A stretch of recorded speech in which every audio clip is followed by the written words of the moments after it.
Hello, everyone. I hope you all had a great weekend. So, I wanted to come on here today and address some questions that I've been getting in some of my coaching sessions lately. Most women out there at this point are trying to find love. It's the first part of the year. You're looking for love. You're trying to find a great man. And one of the questions a couple of my clients have brought up is, they said, Charles, how do I know if I'm in a relationship, if I'm with a guy, how do I know if it's worth it to keep trying? When do I know? What are the signs to know it's time to cut bait? Of course, they're just obvious signs. He's cheated on you or he's doing something crazy. But they just want to know what are some of the other signs that may not be clear.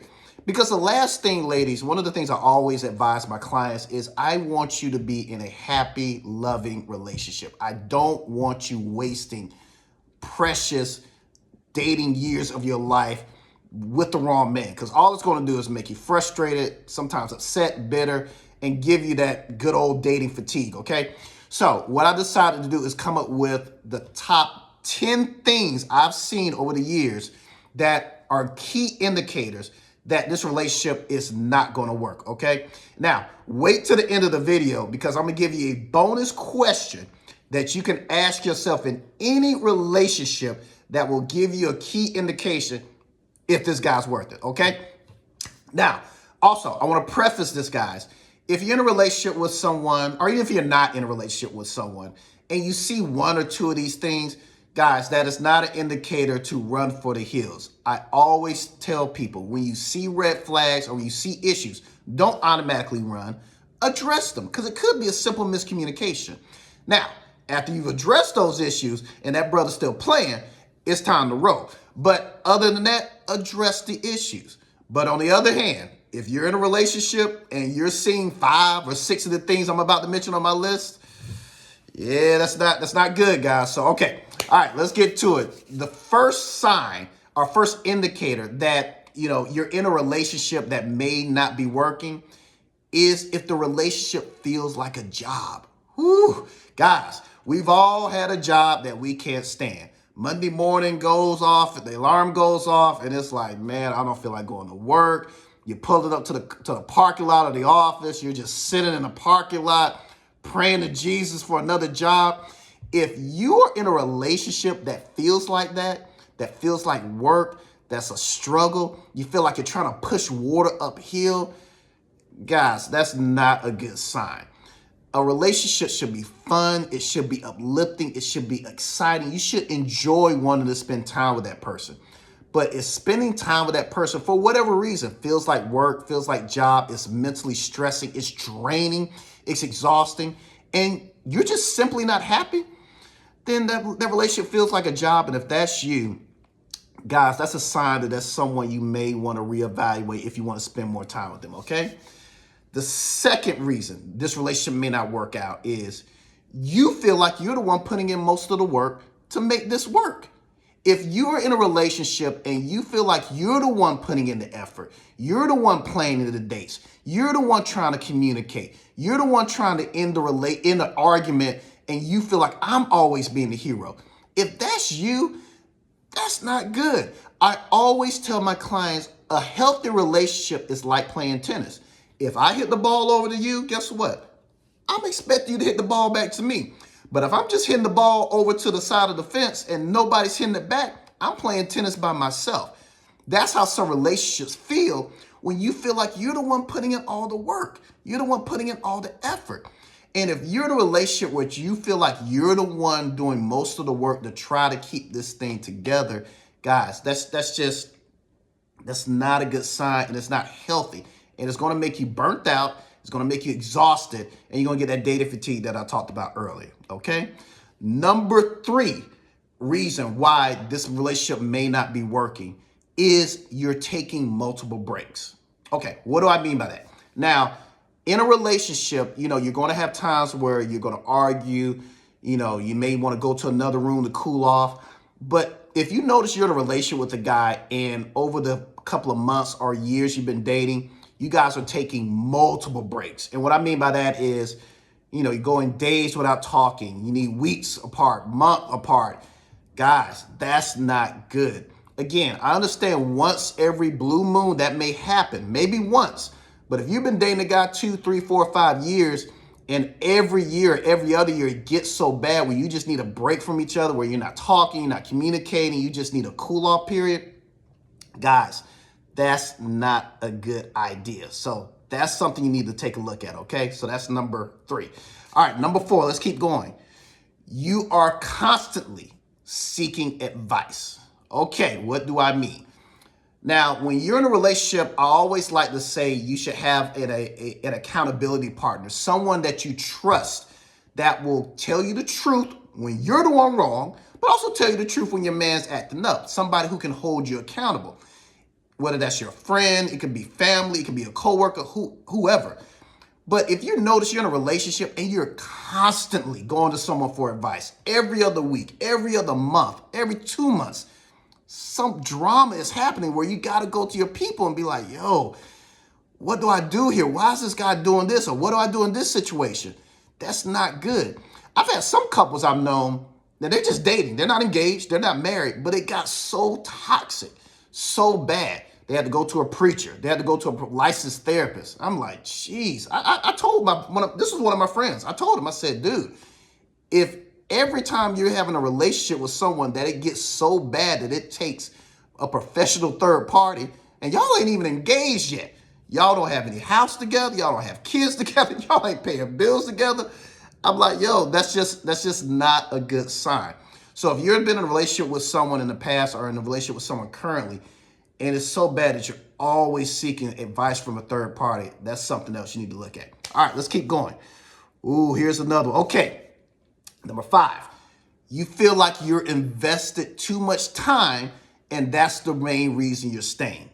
Time, stay.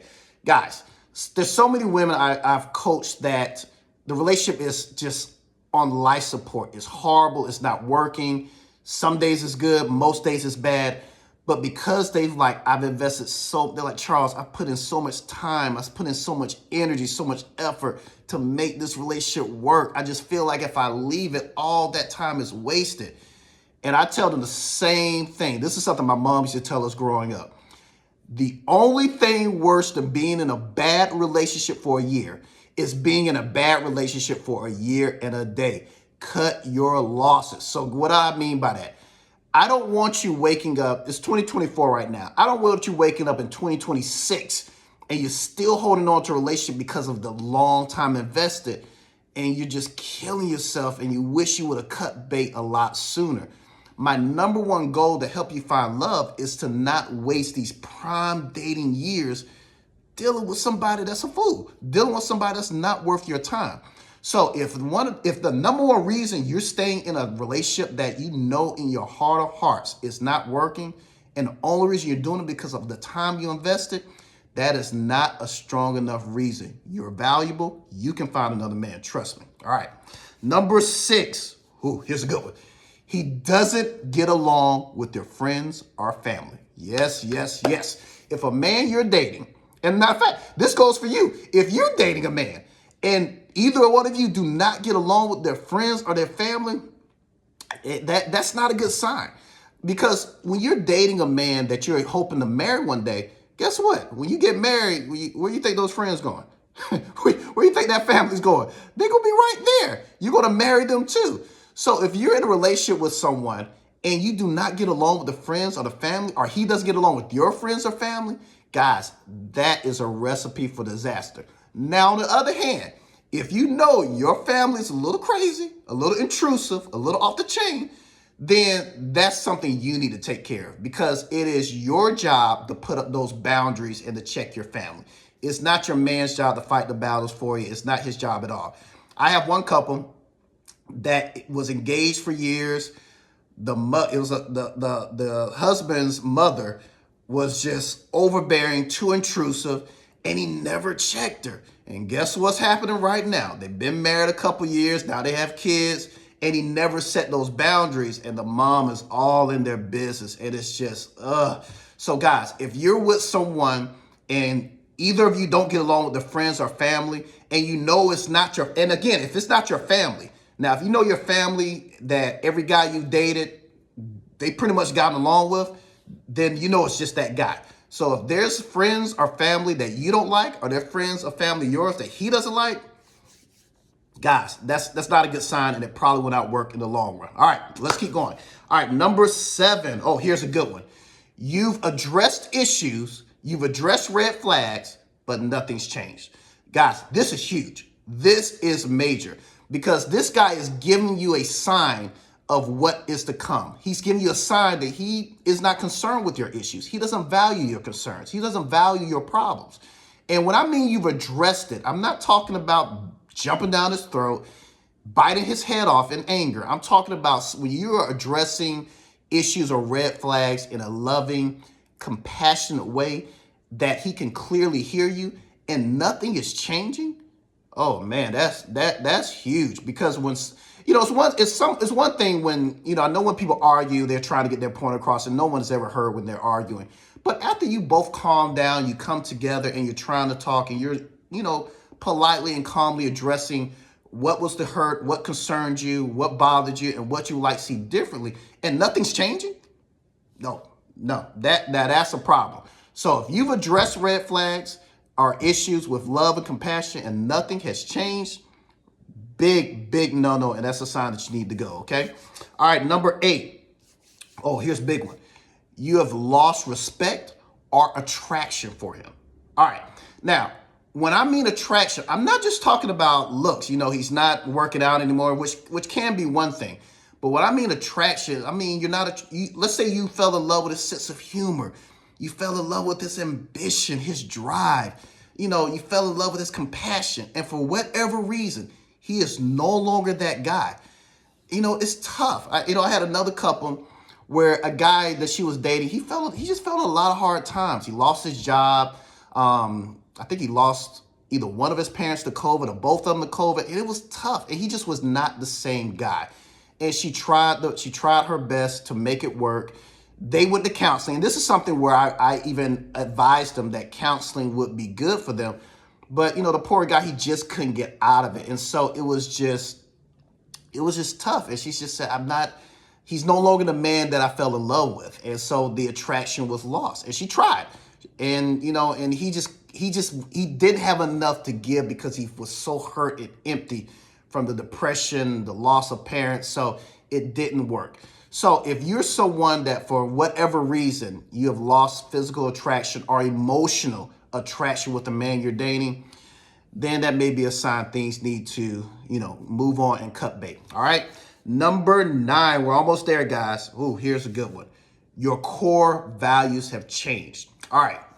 When we're getting with someone, we all have core values. We have core values when it comes to raising children, when it comes to religion, work. But if core values completely change, oh, that's a big one. Like, give you another example. I had a couple dating for about a year, and after a year, one of them decided they wanted to follow a different spiritual belief that was completely contradictory to her spiritual beliefs. Oil and water, it was a problem. Then I had another couple where they were dating. They were together for about a year and a half. They were actually, I think they were engaged. And sadly, they were pregnant and they lost the baby. And so what happened was he wanted to do IVF. She didn't. They never talked about it. They wanted kids, but it went against her spiritual beliefs. So their values have changed. I had another couple where the wife decided she wanted to be a cop. Or the girlfriend, no, they weren't married yet. The girlfriend said she wanted to go into the police force. And this was a time when police were getting the business. You guys know what I'm talking about. And he was like, yo, I don't want my wife out there, or my future wife at the time. I don't want her out there on the streets and dealing, but it was a passion for her. And she kept it at bay. And then finally she said, I can't hold back anymore. This is what I want to do. Their values have changed. And so, guys, when someone's values have changed, it doesn't make either one of you bad. It just means your values have changed. Things have changed. You no longer are going in the same direction. And when values change, the relationship change. All right. All right. Last one. The 10th reason that is a key indicator this relationship is not going to work in the long haul. He doesn't fight fairly. Okay. Every relationship, guys, you're going to argue. You're going to have disagreements. Sometimes you may yell. But if he doesn't fight fairly, If he's a screamer, if he curses at you, if he calls you out your name, if he uses argumentative tactics where he's rolling his eyes, dismissing what you're saying, or he storms out of the room, or he plays those punishment games where, he won't talk to you for days, weeks, gives you the silent treatment, plays games where he doesn't answer the phone on a regular basis, or, if y'all are living together, he's going to sleep in the same room. Now, some of you women are doing this thing, but keep in mind, if either one of you guys are doing this where you're not fighting fairly, guys, that's an indicator this relationship is not going to work. If you don't learn how to fight fairly and emotionally fight where you can communicate effectively, where the other person can be heard. One tip I always give clients is this. When you know you need to have a discussion, set a timer. Take out your phone. You guys put up some parameters.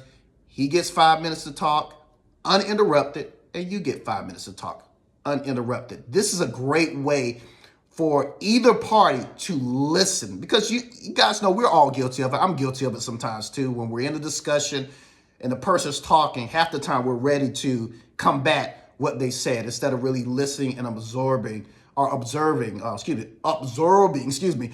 the person is saying. So if you're with a man right now and he's not fighting fairly, or it could be you that's not fighting fairly, he triggers you and activates you in a way where you just don't fight fairly as well, that could be a sign that this relationship is not working. All right, you ready for the bonus?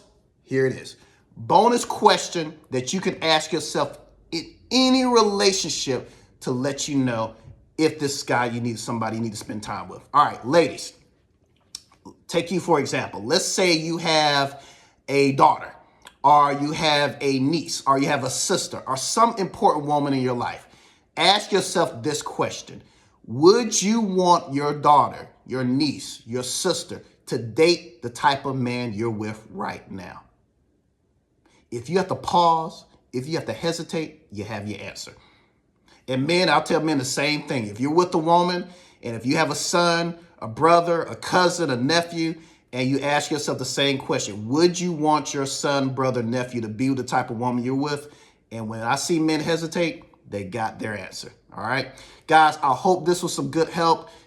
Leave some messages in the comments. If you can think of some other red flags and some other reasons for a relationship to end, let me know. All right, guys, see you next time. Everyone have a great day. Bye.